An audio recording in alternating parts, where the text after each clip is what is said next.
go.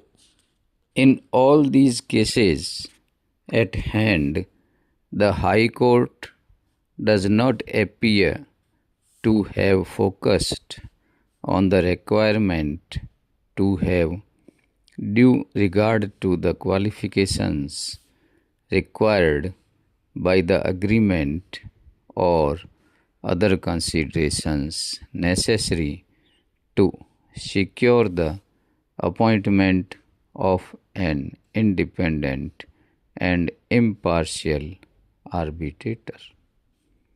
It needs to reiteration that appointment of the arbitrator or arbitrators named in the arbitration agreement is not a must, but while making appointment, the twin requirements of subsection 8 of section 11 have to be kept in view, considered and taken into account. If it is not done, the appointment becomes vulnerable.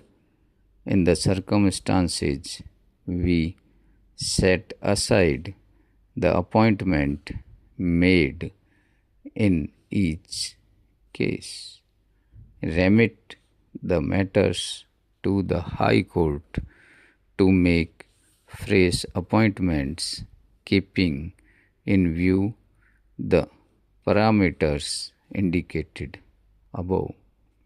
Para.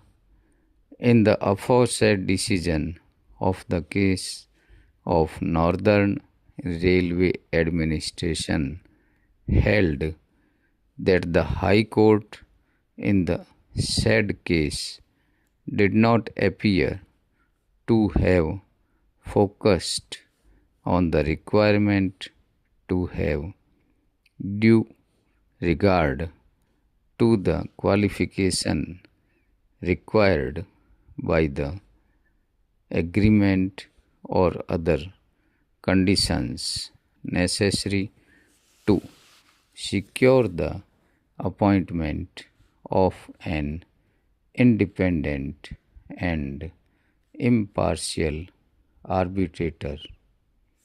In the aforesaid decision, this court also concluded that since the requirement of subsection 8 of section 11 was not at all dealt with by the High Court in its order, the appointment of an arbitrator without dealing with subsection 8 of section 11 of the Act became vulnerable, and accordingly such appointment must be set aside.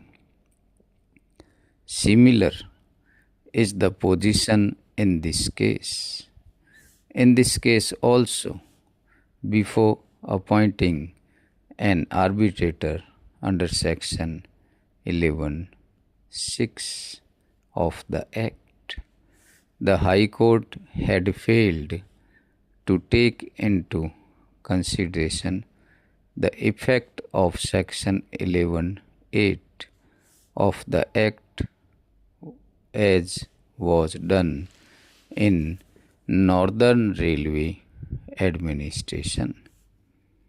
In view of the discussion made here in above, and particularly in view of the principles laid down by this court in Northern Railway Administration, we set aside the impugned order and remand the case back to the High Court for fresh decision of the application under section 11(6) of the Act, and while considering the application afresh, the High Court is directed to take into consideration the aforesaid decision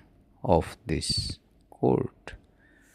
It is clear from the perusal of the judgment of the High Court and the records before us that the High Court had not terminated the mandate on the ground that the arbitrator could not pass the award within time.